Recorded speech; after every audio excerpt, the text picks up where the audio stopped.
Bismillahirrahmanirrahim. Assalamualaikum warahmatullahi wabarakatuh. Alhamdulillah wassalatu wassalam ala rasulillah wa ala alihi wa man walah. Allahumma inna nas'aluka anta ja'alana min ahlil Qur'an alladzina hum ahluka wa khassatuk. Allahumma faqihna fid din, Allahumma alimna bit ta'wil. Rabbana zidna ilma warzuqna fahma amin. Rabbi shrah li sadri wa yassir li amri wahlul 'uqdatam min lisani yafqahu qawli. Qala Allah Ta'ala fil Qur'anil Karim, ya ayyuhalladzina amanu taqullaha haqqa tuqatih wa la tamutunna illa wa antum muslimun. Amma ba'd. Pembahasan kita membahas tentang kitab Al-Hajj, kitab Al-Muwatta, Muwatta Imam Malik. Tema yang kita bahas yaitu tentang haji. Di dalam pembahasan haji ini pertama yaitu membahas tentang bab al-ghusli lil ihlal. Bab tentang mandi untuk talbiyah dan berniat ihram. Maksudnya itu mandi niat haji kan itu. Maksudnya itu mandi niat haji sebelum memasuki mikot kan itu. Jadi mandi sebelum memasuki mikot. Mikot itu tempat dimulainya ibadah haji. Mikot itu ada namanya mikot namanya apa lupa saya. Ada namanya Juhfah, kemudian ada namanya Yalamlam, kemudian ada namanya Dzul Irqin, Qarnul Manazil, yang satunya Dzul Hulaifah kan itu. Dzul Hulaifah kan itu yang satunya. Mikot. Mikot itu tempat mulainya haji. Mulainya ihram. Jadi sebelum masuk mikot ini kan itu orang yang ihram atau orang yang haji sebelum memasuki mikot kan itu. Sebelum memasuki mikot disunahkan untuk mandi kan itu. Nah, ini dibahas di sini. Bab al-ghusli lil ihlal. Bab tentang mandi untuk yang mau bertalbiyah, talbiyah haji atau talbiyah umroh kan itu. Talbiyah haji atau talbiyah umroh. Dan berniat ihram. Tempat itu berarti. Mikot itu tempat. Realitanya masjid kan itu. Ada masjidnya, ada tempat mandinya kan itu. Gitu. Itu mikot. Jadi nanti kalau pergi haji, di Indonesia mikotnya ada yang mikotnya dari sekarang ya, realitas sekarang Indonesia itu mikotnya ketika di pemberangkatan. Tempat kayak pengumpulannya itu. Lupa saya. Ada tempat. Jadi sebelum ke bandara jamaah haji itu dikumpulkan. Kemudian mulai pakai pakaian ihram, mandi, pakai pakaian ihram, niat haji kan itu. Langsung di pesawat ketika di bandara di pesawat udah pakai baju ihram semua. Jadi semua niat ihram kan itu. Asrama haji. Nah, asrama haji, betul. Embarkasi kan itu. Embarkasi. Itu realita di Indonesia. Nah, yang sebenarnya itu kan belum mikot ya. Itu belum mikot. Di embarkasi itu kan belum mikot. Tapi didahulukan kan itu. Karena apa? Soalnya nanti kalau naik pesawat kan itu. Indonesia ini kalau naik pesawat nanti itu melewati mikot Yalamlam kan itu. Lah di kamar mandi pesawat itu cuma ada berapa tok kan itu, paling 2, 3 atau 4 kamar mandi. Lah nek do yang ganti baju ihram ndak terus repot di pesawat itu kan itu. Makanya terus disiasat dulu sebelum mungkin sebelum tahun 2019 2018 dulu itu mikotnya di Jeddah kan itu. Jadi di bandara Jeddah itu terus do mandi, do ganti pakaian ihram. Tapi sekarang dirubah, nggak boleh oleh ini pemerintah Saudi nggak boleh kan itu. Sekarang dirubah, dari Indonesia langsung pakai pakaian ihram semua kan itu. Semua pakai pakaian ihram.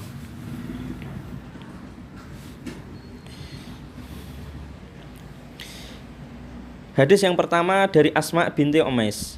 Asma binti Umais Asma binti Umais itu istrinya Abu Bakar As-Siddiq kan itu. Waalaikumsalam warahmatullahi wabarakatuh.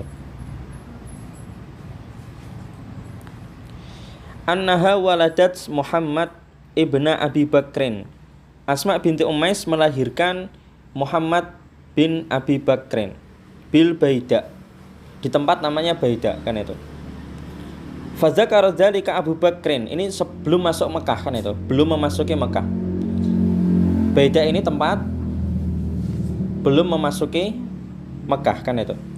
Fadzakara dzalika Abu Bakrin, kemudian Abu Bakar menyampaikan hal ini kepada Fadzakara dzalika Abu Bakrin li Rasulillah sallallahu alaihi wasallam, menyampaikan hal ini kepada Rasulullah sallallahu alaihi wasallam. Lalu apa? Faqala, kemudian Rasulullah memerintahkan murha, perintahkan Asma.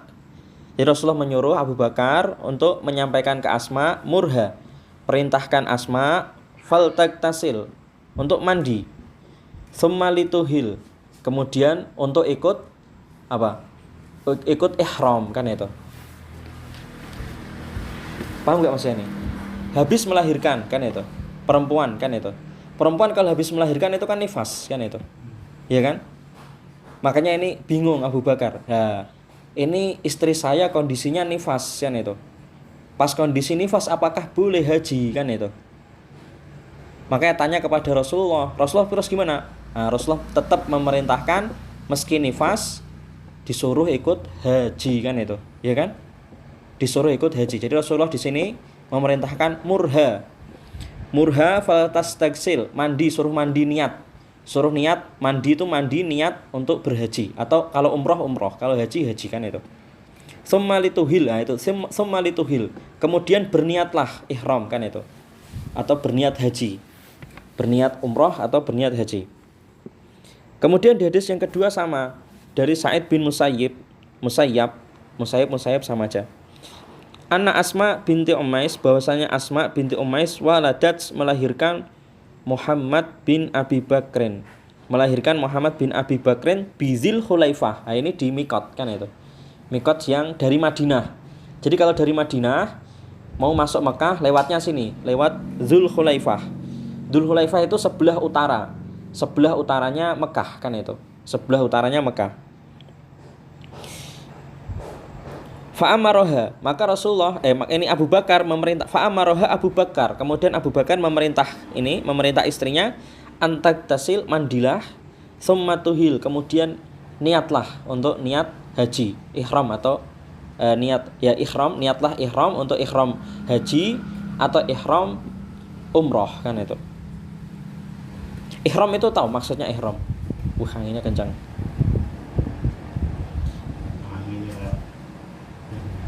Tahu maksudnya ihram? Ya makanya kita belajar. Meski kita belum haji, orang Mekah Mesir dekat ya kan itu. Belajar haji lebih mudah kan itu. Orang Indonesia ini kesusahan untuk belajar masalah haji, padahal haji itu rukun Islam kan itu, penting. Rukun Islam. Jadi kalau kita punya gambarannya ya, meski kita belum haji, tapi kita punya motivasinya, niat, ada niatnya. Sama seperti jihad kan gitu. Jihad itu kan gitu. Meski kita belum bisa ikut perang kan itu, tapi kita harus ada niat dengan belajar, mengkajinya, motivasi kan itu. Ihram, maksudnya ihram itu, jadi ketika orang itu masuk mikot, itu niat ihram kan itu. Niat ihram itu meninggalkan semua yang dilarang, tidak boleh dikerjakan di dalam ibadah haji kan itu. Itu ihram. Seperti sholat. Sholat itu ada ihramnya. Ketika sholat itu ihramnya apa? Ihramnya sholat itu. Ihramnya sholat apa? Ihramnya sholat takbir kan itu. Ihramnya sholat itu takbir.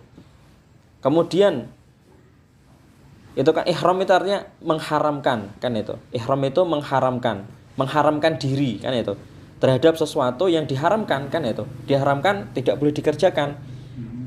Ketika sholat itu kalau dalam sholat, ketika haji ketika di dalam haji kan itu.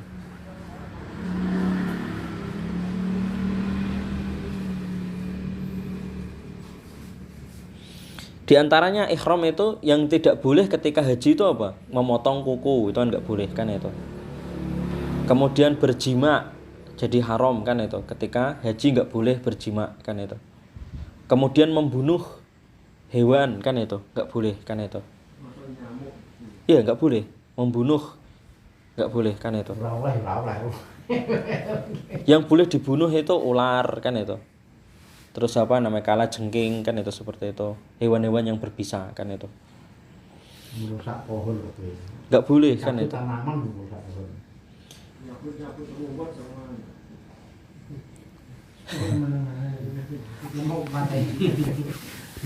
Karyawan Bison. Kemudian kan nggak boleh menggunakan pakaian yang berjahit kan itu. Harus pakai pakaian ihram kan itu, ada pakaiannya sendiri. Kan itu. Wallahu a'lam bishawab. Nggak boleh pakai peci kan itu. Nggak boleh pakai peci ketika haji ihram ini.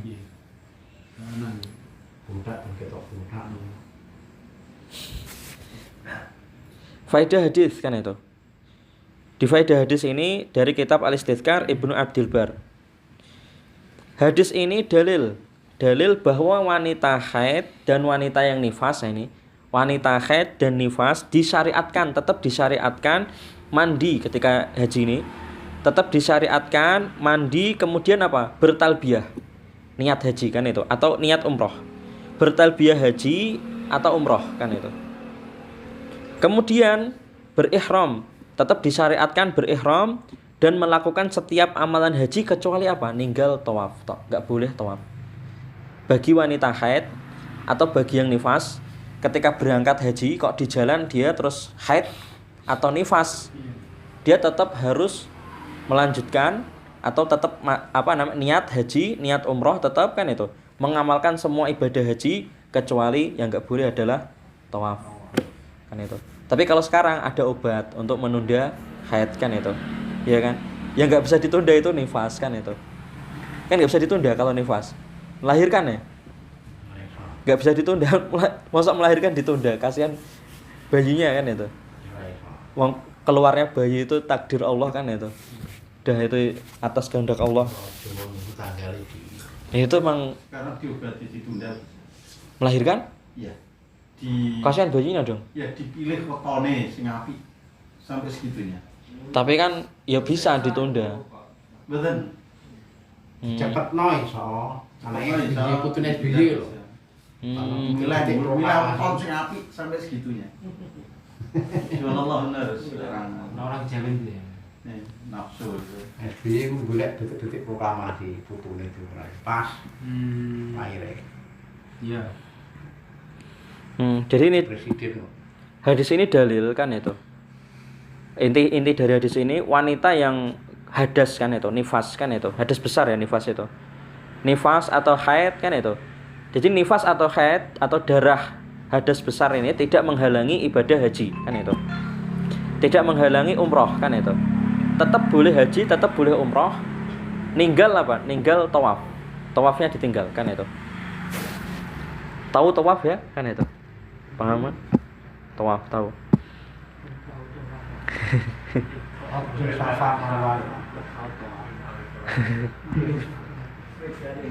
Tawaf di kuburan wali kan itu. Itu syirik kan itu.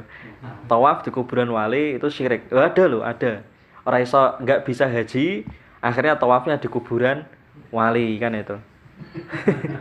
Engko nek tawaf genep 9 kuburan wali padha seperti haji, haji 100 kali mungkin haji ngalahi sing haji mungkin kan itu.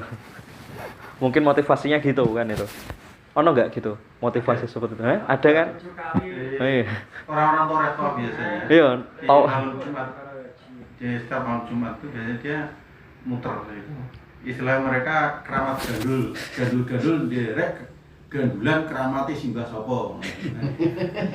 Hafal. Mantan pemain hafal.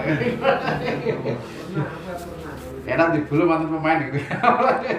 Syirik ya. Kita tahu lek. Tahu lawan. Dia hafal nyate kagak melok-melok.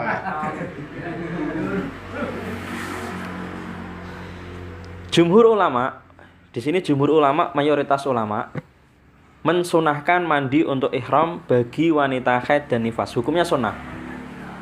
Jadi nggak wajib kan itu. Jumhur ulama. Tetapi ada ulama yang mewajibkan, yaitu Hasan Al-Basri. Hasan Al-Basri mewajibkannya. Bagi Zohiri juga madhab kan itu. Bagi Zohiri, setiap yang berihram dan haji wajib mandi, baik yang dalam keadaan suci atau tidak. Ini Zohiri. Tapi jumhur tadi mayoritas sunnah kan itu. Kemudian diriwayatkan dari Atta, ini juga tabi'in kan itu, wajib kan itu. Wajib untuk mandi kan itu.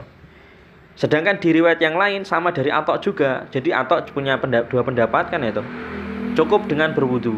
Intinya tadi jumhur ulama, mayoritas jumhur ulama, wanita haid atau wanita nifas mandinya sunnah kan itu. Mandinya sunnah. Sedangkan bagi Imam Malik, mandi untuk ihram ini umumnya kan itu. Secara umum mandi untuk ihram bagi Imam Malik kan itu, mau haji ataupun umroh hukumnya sunnah muakkadah. Sunnah muakkadah maksudnya apa? Sunnah muakkadah itu tidak boleh ditinggalkan kecuali jika ada uzur, jadi harus dikerjakan. Sunnah muakkadah itu hampir seperti wajib. Tapi kok seandainya terdesak nggak bisa mandi, nggak ada waktu untuk mandi kan itu, hajinya tetap sah kan itu. Tapi kalau sengaja nggak mandi, ya itu dosa kan itu. Hajinya bukan kok hajinya batal, bukan kan itu, dosa, berdosa. Ini akeh mandine. Ya. Jadi tapi jumhur tadi sunnah kan itu, jumhur sunnah. Tapi intinya kalau yang nggak mandi itu sebisa mungkin tidak dikerjakan. Sebisa mungkin jangan sampai tidak mandi gitu ya. Imam Abu Hanifah cukup berwudu. Ini ada beberapa ulama yang mencukupkan berwudu saja, tidak perlu mandi. Jadi sebelum memasuki mikot kan itu, dia mencukupkan wudu, kemudian memakai pakaian ihram, dah kan itu. Abu Hanifah. Imam Syafi'i bagi yang meninggalkan mandi makruh tetapi sah hajinya. Imam Syafi'i membenci kan itu. Membenci bagi yang meninggalkan mandi atau bagi yang meninggalkan mandi sebagai niat ihram kan itu. Nah, di sini ada faedah lain, ini masalah fikih ya. Ini sering ditanyakan kan itu. Hadis ini juga dalil, hadis ini sebagai dalil bahwa apa? Wanita haid atau nifas wanita haid atau nifas tetap dibolehkan mengikuti pengajian di masjid kan itu. Yang tidak boleh itu apa? Yang tidak boleh itu sholat kan itu. Yang ini sebenarnya diperdebatkan ini. Kemudian diperdebatkan juga wanita haid atau yang nifas membaca Al-Quran atau menyentuh mushaf kan itu diperdebatkan. Sebenarnya boleh kan itu. Wanita haid, wanita nifas boleh menyentuh Al-Quran, boleh membaca Al-Quran. Wallahu a'lam bishawab. Apalagi Al-Quran sekarang itu ada covernya, ada bungkusnya semua Al-Quran sekarang itu. Ya kan, nggak langsung kertas Al-Quran, nggak, ada bungkusnya semua sekarang Al-Quran itu. Apalagi sekarang Al-Quran itu ada tafsirnya semua, ada terjemahnya. Al-Quran itu sekarang ada terjemahnya, bukan murni Al-Quran itu loh, bukan yang murni Al-Quran kan itu. Terus di sini juga ada faedah yang lain. Jadi wanita haid nifas itu boleh ruqyah kan itu. Kalau yang biasanya juga dipertanyakan itu, sering ditanyakan kalau orang ruqyah boleh enggak ketika haid atau nifas, ketika haid boleh enggak ikut ruqyah kan itu. Jadi hadis ini tuh dalil, haji aja boleh kan itu. Jelas kan? Rasul tadi nyuruh kan itu. Murha falyakfal taktasil kan itu. Tsumma lituhil. Mandi, suruh dia mandi, suruh Asma bin Umais suruh mandi, kemudian suruh berniat ihram haji kan itu. Nanti ada hadisnya lebih jelas lagi kan itu. Ada, jadi hadis yang lain ada lebih jelas lagi, boleh melakukan, jadi disyariatkan tetap melakukan haji, melakukan apa saja di dalam haji, ibadah haji, kecuali apa? Kecuali tawaf saja, yang enggak boleh tawaf.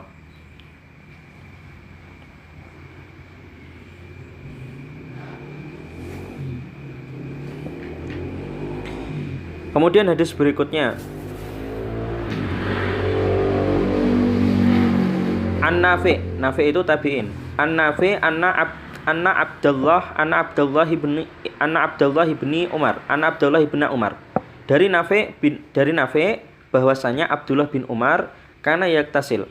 Bahwasanya Abdullah bin Umar dulu sering mandi kan itu. Yaktasil untuk apa? Di antaranya mandinya li ihramihi, untuk ihram kan itu. Niat mandinya itu untuk ihram kan itu. Qabla an yuhrim, sebelum sebelum berihram kan itu. Mandi. Jadi Ibnu Umar itu mandi. Mandinya diantaranya untuk ihram sebelum dia berihram kan itu. Atau sebelum dia masuk ke mikot kan itu. Walidukhulihi Mekah kan itu. Dan dia juga mandi untuk apa? Memasuki kota Mekah. Kalau mau masuk kota Mekah, mandi kan itu. Wali wukufihi asyiyata Arafah, dan juga ketika untuk mandi untuk ketika mau wukuf di Arafah malam hari. Ketika malam hari mau wukuf di Arafah. Ini amalan sahabat. Ini mazhabnya Imam Malik seperti ini. Imam Malik mazhabnya berdalil dengan amalan sahabat kan itu.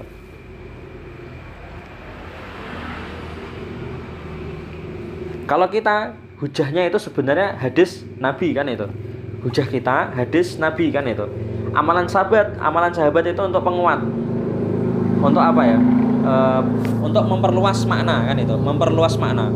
Kalau selama tidak menyelisihi, tidak ada yang menyelisihi, maka itu hujah kan itu. Kan gitu. Amalan sahabat kalau sesuai dengan Al-Qur'an, sesuai dengan hadis kan itu. Dan tidak ada yang menyelisihi, para sahabat lain enggak ada yang menyelisihi, itu sebagai hujah, bisa dijadikan hujah kan itu. Nah di sini amalan Ibnu Umar itu menjelaskan mandi itu ada, dijelaskan bahwasanya mandinya Ibnu Umar itu ada 3. Mandi untuk ihram sebelum dia berihram, mandi untuk memasuki kota Mekah. Jadi sebelum masuk kota Mekah dia mandi kan itu. Dan mandi untuk wukuf pada malam Arafah kan itu.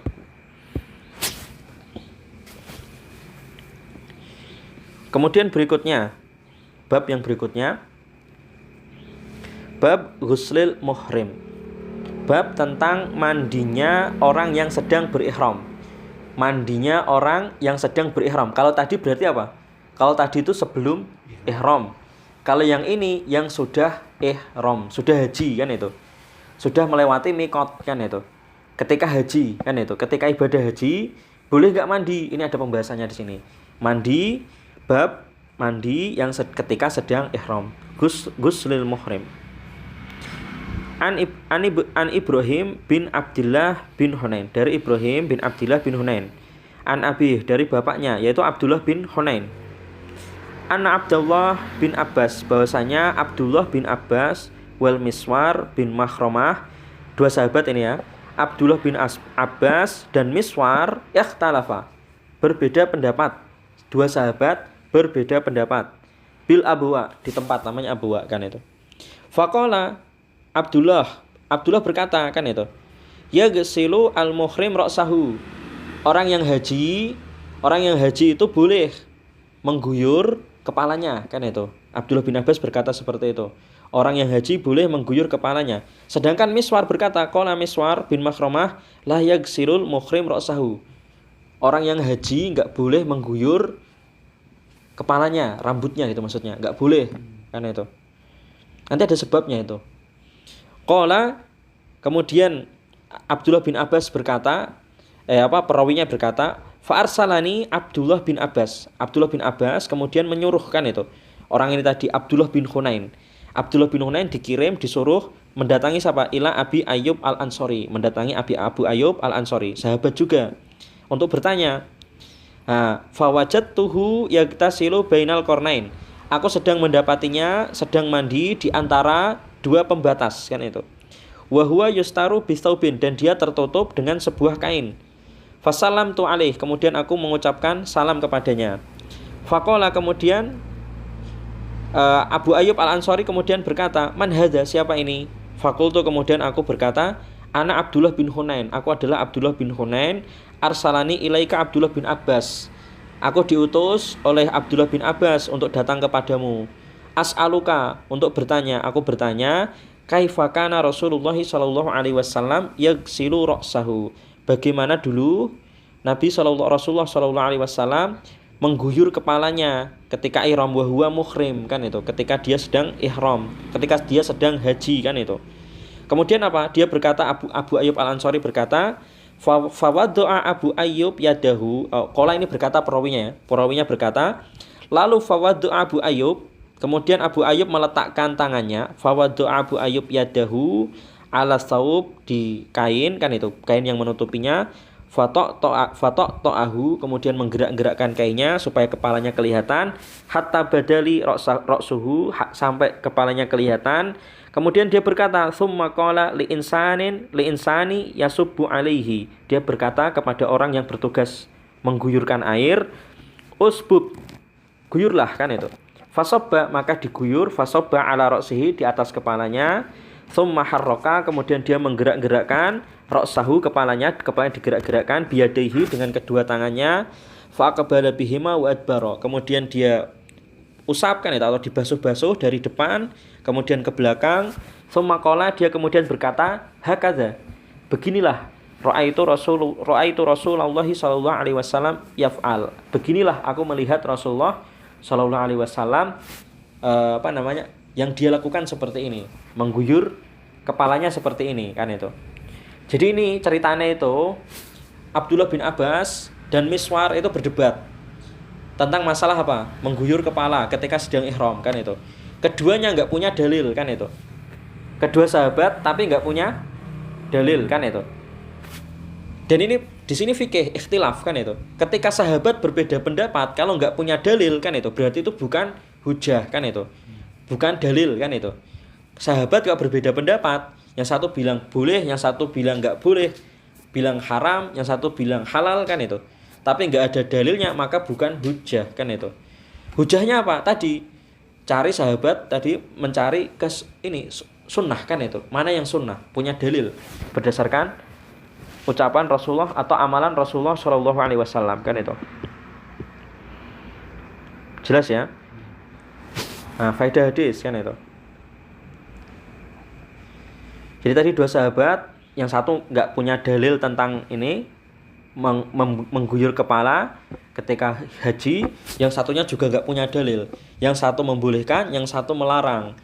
Akhirnya dia menyuruh tadi tabiin kan itu disuruh untuk bertanya kepada sahabat yang pernah melihat Rasulullah Shallallahu Alaihi Wasallam mengguyur kepalanya. Bertanya kepada Abu Ayyub Al Ansori kan itu. Faedah hadis kan itu. Di sini menjelaskan tentang fikih ikhtilaf para sahabat kan itu. Jadi hadis ini menjelaskan atau menggambarkan bagaimana sahabat berselisih atau berbeda pendapat. Ucapan sahabat ketika berselisih bukan hujjah kan itu. Jadi ucapan sahabat di hadis ini juga menjelaskan, hadis ini menjelaskan ucapan sahabat kalau berselisih bukan hujjah. Nah, kalau sahabat bersepakat kan itu. Sahabat bersepakat itu jadi hujjah kan itu. Atau kalau sahabat berkata dan tidak ada yang menyelisihinya kan itu. Dan ini sesuai dengan Al-Quran dan hadis kan itu. Tidak bertentangan dengan Al-Quran dan hadis kan itu. Maka itu hujjah kan itu. Nah, hadis ini juga menjelaskan tafsir surat An-Nisa ayat 59. Ayat ini sering kita baca kan itu. Ya ayyuhalladzina amanu, wahai orang-orang yang beriman, atiullah, taatlah kepada Allah, wa atiur rasul, dan taatlah kepada Rasul, wa ulil amri minkum, dan taatlah kepada ulil pemimpin atau pemerintah, ulil amri minkum, di antara kalian kan itu. Fa in tanaza'tum, jika kalian berselisih fi syai'in terhadap sesuatu, farudduhu ilallahi war rasul. Ilallahi itu kepada Al-Qur'an, kembalikan kepada Al-Qur'an jika berselisih, war rasul, dan kembalikan kepada Rasul itu kembalikan kepada bertanya kepada Rasul kalau masih hidup. Kalau sudah meninggal berarti dikembalikan kepada sunnahnya Nabi SAW kan itu. Paham? Jadi hadis ini menafsirkan kan itu ayat ini tadi. Farudduhu ilallahi war rasuli in kuntum tu'minuna billahi wal yaumil akhir. Jika kembalikanlah kepada Allah dan kembalikanlah kepada Rasul. Nah ini hadis ini menjelaskan tafsir ayat ini. Kembalikanlah kepada Rasul. Ya tadi ketika ada masalah perselisihan kan itu nggak punya dalil maka dikembalikan ke sunnah kan itu. Seperti yang dilakukan para sahabat tadi. Seperti yang dilakukan oleh Abdullah bin Abbas dan Miswar kan itu. Kemudian menyuruh tabi'in tadi Abdullah bin Hunain disuruh untuk bertanya kepada Abu Ayyub Al Ansori.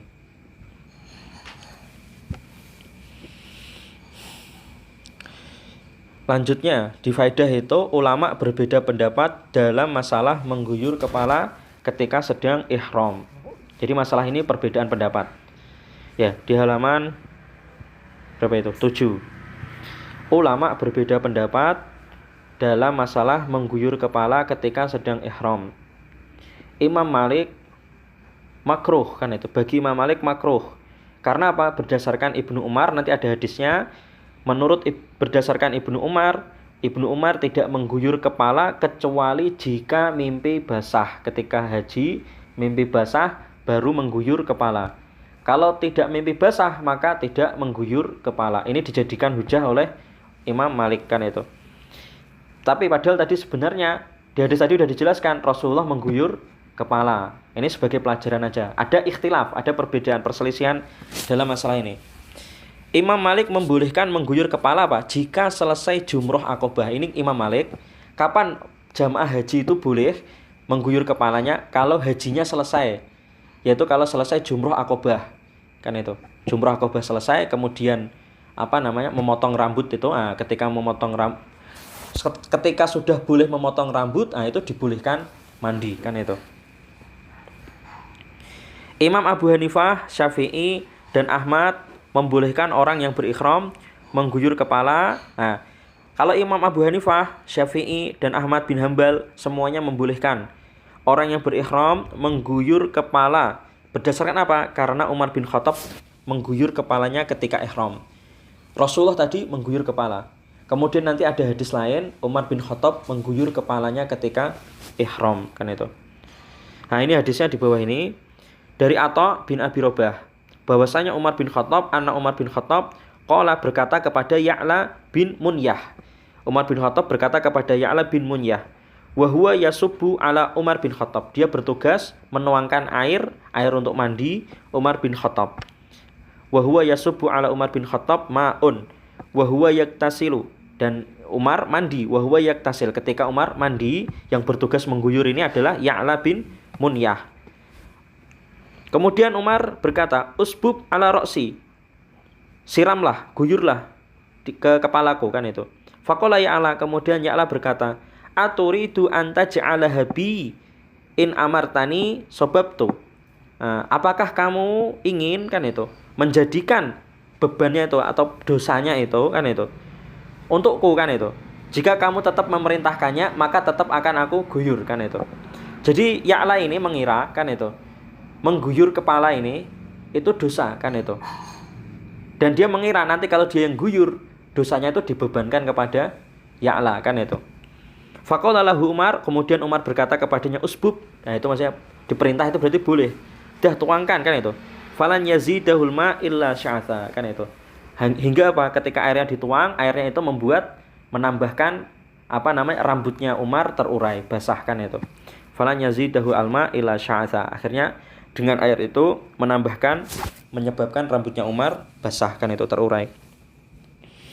Faedah hadis. Dari hadis ini kan itu ada pelajaran kan itu. Mengguyur rambut itu tidak disenangi ketika ihram. Sebabnya apa? Disebabkan mereka takut akan membunuh hewan yang ada di rambut kan itu. Paham ah? Jadi para sahabat ini, salaf, ulama-ulama salaf ini takut mengguyur rambut. Penyebabnya itu adalah, ini dijelaskan di kitab Al-Istidkar, sebabnya adalah karena mereka takut kan itu. Nanti kalau membunuh hewan yang ada di kepala, yaitu benar tumor kan itu. Mati ya. Mati. Iya, pelitas mah. Sedang hadis yang berikutnya ini hadis-hadis yang Abdullah bin Umar, yaitu hujah bagi yang memakruhkan mandi ketika ihram, dan juga hadis-hadis yang menjelaskan hujah bagi yang memakruhkan mengguyur kepala ketika ihram kan itu. Nah, yang pertama itu dari Nafi', bahwasanya Abdullah bin Umar kana iza dana min Mekah, ketika sudah dekat mendekati Mekah, bata bi Zitwa, dia bermalam di Zitwa, tempat namanya Zutwa. Baina saniyata, ini di antara dua bukit. Nah, ini sebelum masuk Mekah. Jadi sebelum masuk Mekah kan itu Ibnu Umar bermalam. Hatta yusbih, kemudian ketika subuh, summa yusolli, kemudian sholat subuh, summa yadkhulu min saniyah. Kemudian dia masuk ke Mekah melalui saniyah. Saniyah itu tempat. nama tempat. Allati bi'a'la Mekah, tempat yang tinggi, dataran tinggi, lebih tinggi dari Mekah, tempat lebih tinggi di atasnya Mekah kan itu. Wala yadkhulu idza kharaja hajan aw mu'tamiran hatta yaktasil. Dia tidak masuk Mekah jika dia berniat untuk haji atau untuk umroh sampai dia mandi kan itu. Jadi Ibnu Umar itu tidak pernah, intinya gini, Ibnu Umar itu kalau mau haji atau mau umroh itu harus mandi di luar kan itu. Paham? Mandi di luar, ini Ibnu Umar.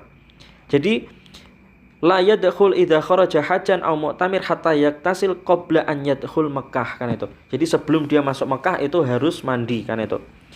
Idza dana min Makkah bi Dzituwa wa ya'muru, ini kan ketika dia mendekat ke Mekah kan itu. Bi Dzituwa, di tempat namanya Dzituwa, wa ya'muru man ma'ahu fayaktasiluna qabla an yadkhul. Dia juga menyuruh orang-orang yang bersamanya untuk mandi sebelum memasuki Mekah kan itu. Nah, ini Umar kan itu. Ibnu Umar itu ketika haji atau umroh itu mandi dulu sebelum memasuki Mekah kan itu. Bahkan dia menyuruh orang-orang yang bersamanya diharuskan mandi kan itu. Kemudian yang dari Ibnu Umar juga sama, dari Nafi bahwasanya Abdullah bin Umar kana layak silu ra'sahu. Ibnu Umar tidak mengguyur kepalanya wa huwa muhrim, ketika dia sedang haji kan itu, ketika sedang ihram. Illa minal ihtilam, kecuali ketika dia mimpi basah kan itu. Ini hujahnya Imam Malik kan itu. Ketika ihram tidak boleh mengguyur kepala. Padahal tadi apa? Hadisnya boleh kan itu. Rasulullah itu boleh kan itu. Jadi sini menjelaskan ada yang membolehkan, ada yang tidak membolehkan kan itu. Wallahu a'lam bishawab. Yang lebih kuat ya yang berdasarkan hadis, berdasarkan amalan Nabi sallallahu alaihi wasallam. Wallahu a'lam bishawab. Jelas ya. Jadi ada dua masalah tadi.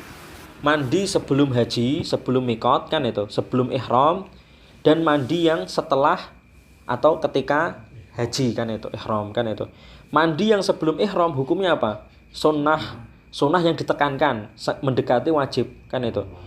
Jangan sampai kita meninggalkannya kan itu. Jadi sebelum miqat atau sebelum haji itu kita harus mandi niat ihram. Mandi itu niat ihram kan itu. Mandi itu sebagai niat ihram kan itu. Kemudian bertalbiyah juga niat ihram, bertalbiyah kan itu. Itu sebelum miqat. Kemudian nanti kalau sudah haji, ketika sudah masuk miqat, kemudian setelah haji, ketika sedang haji, nah itu boleh juga mandi kan itu. Cuma di sini diperdebatkan antara apakah boleh mengguyur kepala atau apakah tidak boleh. Tadi sudah dijelaskan bahwasanya Rasulullah itu mandi ketika ihram mengguyur kepala. Wallahu a'lam bishawab. Umar bin Khattab juga mengguyur kepalanya kan itu. Sedangkan yang tidak mengguyur kepala itu Ibnu Umar kan itu. Ibnu Umar. Umar bin Khattab dan Ibnu Umar itu lain ya orangnya. Beda. Umar bin Khattab bapaknya. Khulafaur Rasyidin, khalifah kan itu, Amirul Mukminin kan itu, Al Faruq kan itu. Ibnu Umar anaknya Umar bin Khattab kan itu. Jelas lebih alim, lebih pandai kan itu, Umar bin Khattab kan itu. Lebih faqih dan itu khalifah kan itu. Dan terkenal, Umar bin Khattab itu terkenal kan itu dalam masalah keadilannya kan itu, kejujurannya. Wallahu a'lam bishawab. Subhanakallahumma wa bihamdika asyhadu an la ilaha illa anta astaghfiruka wa atubu ilaik. Jazakallahu khairan, barakallahu fikum. Wassalamualaikum warahmatullahi wabarakatuh.